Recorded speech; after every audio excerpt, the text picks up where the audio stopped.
दादी माँ अकेली रहती थीं। उनके पास दिल में तो बहुत सारा प्यार था, लेकिन बांटने के लिए अपना कोई भी नहीं था।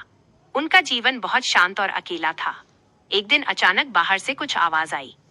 दादी ने दरवाजा खोला तो देखा कि बाहर एक छोटा सा कुत्ता खड़ा है। वो बारिश में पूरी तरह भीगा हुआ था और ठंड के मारे कांप रहा था। उसे इस हालत में देखकर दादी का दिल भर आया।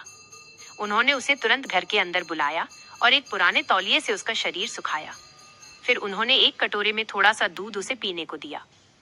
जब कुत्ते ने प्यार से दूध पिया और अपनी आंखों से दादी को देखा, तो उन आंखों में एक ऐसा अपनापन था जिसे देखकर दादी को अपना बचपन याद आ गया।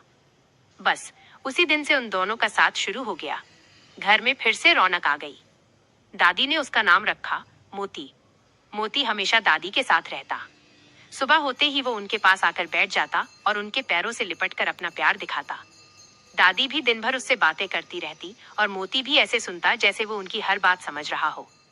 अब घर का सन्नाटा खत्म हो चुका था और हर कोना खुशियों से चहक रहा था। पर एक दिन अचानक कुछ बुरा हुआ। दादी माँ बहुत बीमार पड़ गईं।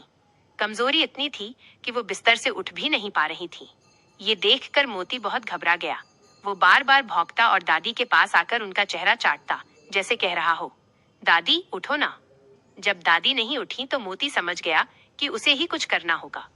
वो तुरंत घर से बाहर भागा और जोर जोर से भौंकने लगा ताकि किसी की नजर उस पर पड़े। एक पड़ोसी ने जब उसकी बेचैनी देखी तो वो मोती के पीछे पीछे घर तक आया। वहां दादी को इस हालत में देख सब घबरा गए और तुरंत डॉक्टर को बुलाया गया। सही समय पर दवाई मिल गई और दादी की जान बच गई।